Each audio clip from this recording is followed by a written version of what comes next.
Hello, hello, it's me, Arden Lee, and I am back today with another video. And in today's video, I want to talk about how to feel better when you're feeling sad.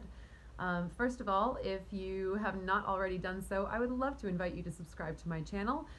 Hit that button right there, and if there is a topic that you would love to see me speak about, let me know. Leave me a comment and tell me what it is that you're wanting to hear about.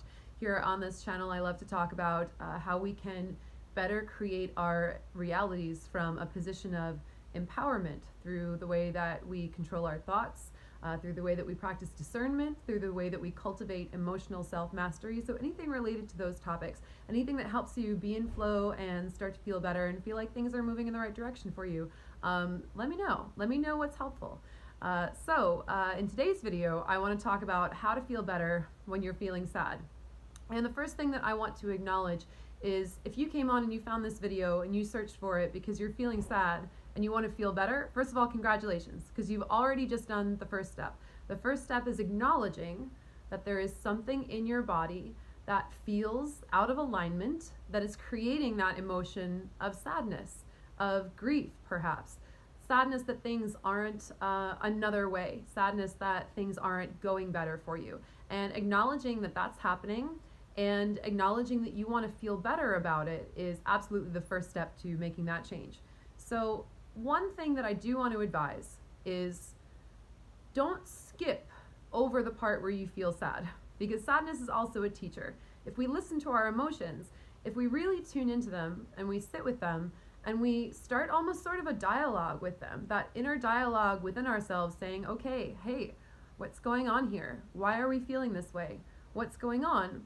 We really have a lot to learn, because asking ourselves to control our emotions without acknowledging the circumstances in our lives that may be contributing to those emotions is to simply ask ourselves to repress what's going on. And while there's a lot of well-meaningness around that, hey, cheer up, life's not so bad, be happy.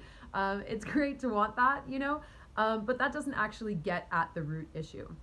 This is actually something that I had to explain to my mom, who is a wonderful person. We have such a great relationship together, but she cares about me so much that sometimes when I've gotten sad, when I've gotten, like I'll be bawling my eyes out, and she loves me so much that sometimes it's really hard for her to see that.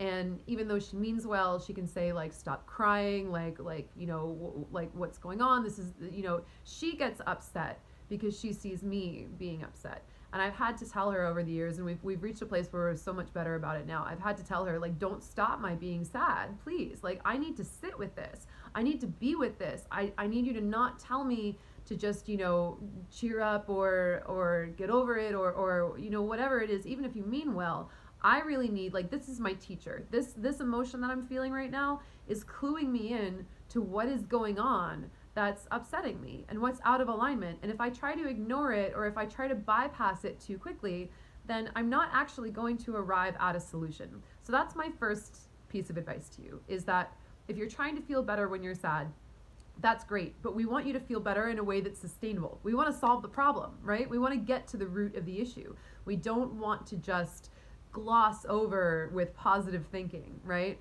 I work with a music producer. I'm a singer, and I'm the front woman of my band, Arden and the Wolves. If you don't know us, there's, you can look up Arden and the Wolves on like any platform that has music, and you can listen. I love to put some messages into my songs too, so I hope you enjoy it. I hope you check it out. But one of the things that I do with the producer that I work with is, everyone like, okay, nobody talks about this publicly, and I'm just going to, like, everybody tunes their vocals, right? Like, everybody, when they record their vocals, they go back and they kind of adjust things. If something is a little bit off, if a note is a little flat or a little sharp, or if there's something that they want to, just kind of fix. It's almost like in order to make a song that sounds recording quality these days, you have to sound even better than human, basically. There are things that even the human voice can't do that can be fixed in post-production, essentially, right? So the metaphor that I've learned that I really love is that, when I work with my music producer, he finds all those places and he goes in there and he adjusts it at the root, right? He finds like that note that sounds a little off or whatever. Whereas a lot of other producers out there will just put a filter over something. We'll be like, oh, we'll just auto tune it. We'll just auto tune it to be the right melody. We'll just slap a filter on it and there we go. And in my mind, you're probably wondering, what does this have to do with feeling sad, Arden? I'm about to tell you.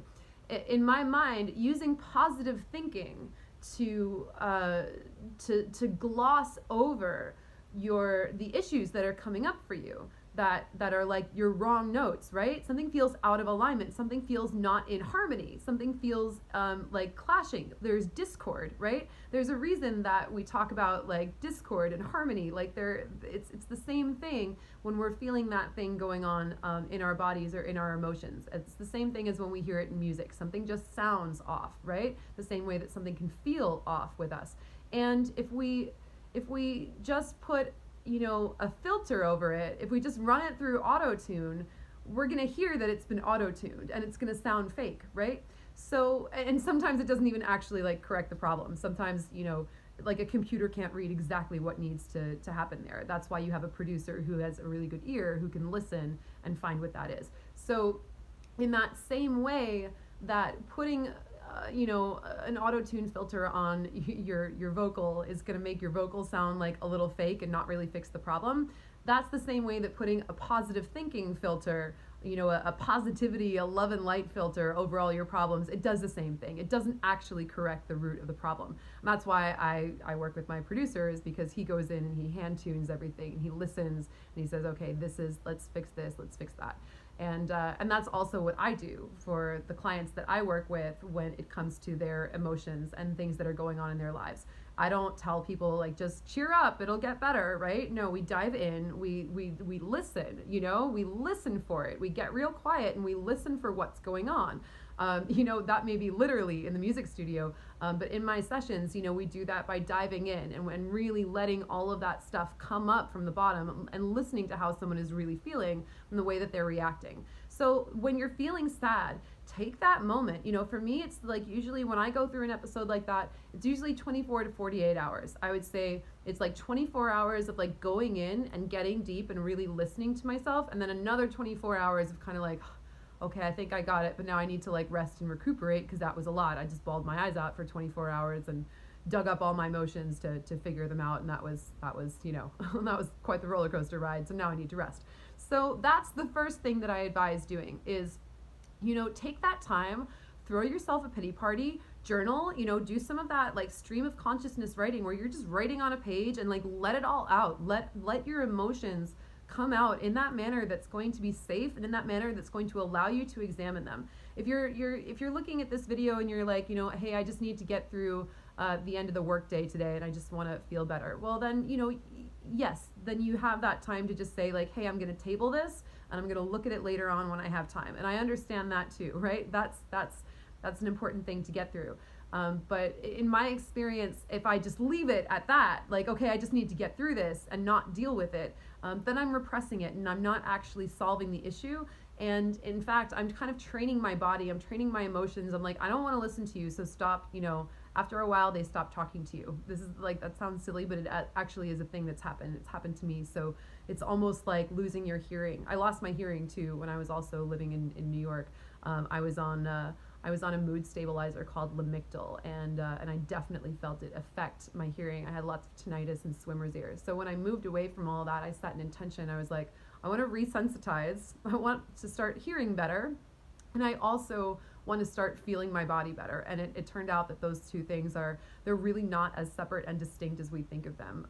For me, both of those kind of healed almost at the same time. Hi, Virgil. Would you like to come say hello?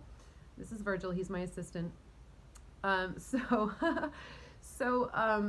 Listening and tuning in and really like getting quiet and sitting with your body and saying like, wow, why am I feeling this way? Why does this feel so awful? What have I allowed to happen? That's also like the cultivation of mindfulness, And once you do that, you can really start to fix that problem at the root. And sometimes what that means is that if you're someone who deals with sadness on a chronic level, which I used to as well. You know, if you're someone who deals with depressive episodes, that was also me, you know, it may mean that you need some overhaul changes to your life. It may mean that what is called for next is some actually getting to the root of the problem and making a change.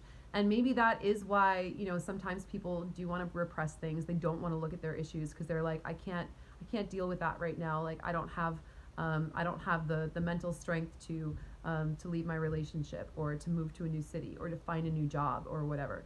And that is tough, because sometimes it's in those moments where we don't have those emotional resources and we don't feel like we have that strength that we actually need it the most to make that bold leap forward. What I can assure you of, though, from my own experience and from the experience that I've seen in so many of my private clients who have also made similar journeys to this, is that when you make that commitment, the universe really shows up to support you and says, yes, we want you. We want you to take this step forward. We want you to start creating your reality from a better place.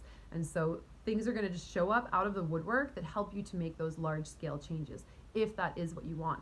But in the meantime, I do advise taking that 24 to 48 hours to sit with your emotions and let them really be your teacher. And then coming out of that, you're going to find solutions. You're going to find ways that you can start implementing things. You're going to say, you know what? I understand that actually the reason I'm feeling sad is because I feel dismissed by so many of my friends. I feel like my friendships are a little shallow, and I feel lonely. You know, I feel like there's actually no one that I can really go out and open up to. And of course, you're going to feel sad if you feel that way. So then you want to take a look at that root problem in your life and start to think, how do I get better at that? How do I become that person who has supportive friendships? How do I find those supportive friendships? Which partly means, how do I start being a better judge of character, of what people are actually willing to show up and hold space for me and listen to me and support me and provide me with positivity instead of maybe always dismissing me or cutting me down? How do I begin to recognize people who are like that, right? For me, it was like, I have to stop just like trying to be friends with the people that I think are cool, right? Or that I think are attractive, or that I think are, especially the people that I think are cooler than me, and I want to hang around them so that I can be cool too. But in the meantime, as a price that I'm paying for that, I'm willing to let them treat me not so well, right? So really looking at those underlying issues and sitting with them and fixing them. And if that's something that you want help with, I advise you to, you know, reach out to me. This is the kind of work that I do with people all the time, is that sort of deep level analysis, you know, going in and looking at those root issues and seeing what changes we can implement in order for people to move forward and create a life where they don't have to fake feeling better, that they actually just do feel better because they're surrounded by things and people and environments that they love and that make them happy. And that can be scary sometimes, because again, those can be large scale changes. But what I also help people with is breaking it down into smaller chunks and saying, hey, you don't have to make over your entire life today. Maybe you want to set the intention that by next year you want to be in a different place. But for today, you're just going to take that first small step. You know, it's kind of like if you're setting a goal for your income. You know, you may not be able to all of a sudden be making the kind of money that you want to be making tomorrow. You know, you might be able to make it a year from now. But if you start committing to the process and breaking it down into small steps that you can accomplish one at a time, then a year from that place that you started, then of course you're going to be in a better spot. You know, whether that's your finances or whether it's about your happiness. So that's what I really advise is find that time. Even if you can't do it immediately, set aside that day off that you have, you know, set aside that weekend and, you know, shut your phone off and tell your loved ones, you know, hey, I'm going to be retreating for a little while, or reach out to the loved ones that you do trust to process with you and say, hey, I'm going through something. Do you think you could be like a sounding board for me for a bit? I'm trying to figure out how I can fix what is making me feel sad. I'm feeling really sad and I need to move forward. You know, sometimes our beliefs that are making us sad, or our circumstances that are making us sad, are things that we really don't want to let go of. Again, like we might be in a toxic relationship, and that toxic relationship is keeping us down and making us feel sad because of the way that that person is treating us, but we may not have the strength to leave right away. You know, I get that. I was in a toxic relationship too. I certainly wish I had known that it was making me as sad as it was, and I would have left sooner. You know, and that's why cultivating that mindfulness is so useful, is it speeds up the timeline. It allows you to see things for what they are and understand how they're making you feel, and practice that discernment much more immediately, and to let go of those things that are causing those emotions to crop up in your life. It's about, you know, kind of like looking at your whole emotional body and being like, where are the termites? You know, where are the things that are cropping up that are making me feel this way? It's about that sort of detective work. And if that sounds daunting, just know that I can help. So do reach out if that's something that you're interested in working with me on one-on-one. And you know, in the meantime, also, you know, keep watching the videos, keep doing that, keep gravitating towards those things that feel soothing in the moment and that make you feel a little better. And hopefully in the last 15 and a half minutes, I hope that this video has succeeded in making you feel a little better and giving you some more hope for the future. You know, you might not immediately feel better tomorrow, but I guarantee you, if you start taking steps, then in just, you know, even a couple weeks or a couple months, things can change, and things can change very drastically and very dramatically once you make that commitment forward. So I wish that for you, and best of luck, and in the meantime, feel better.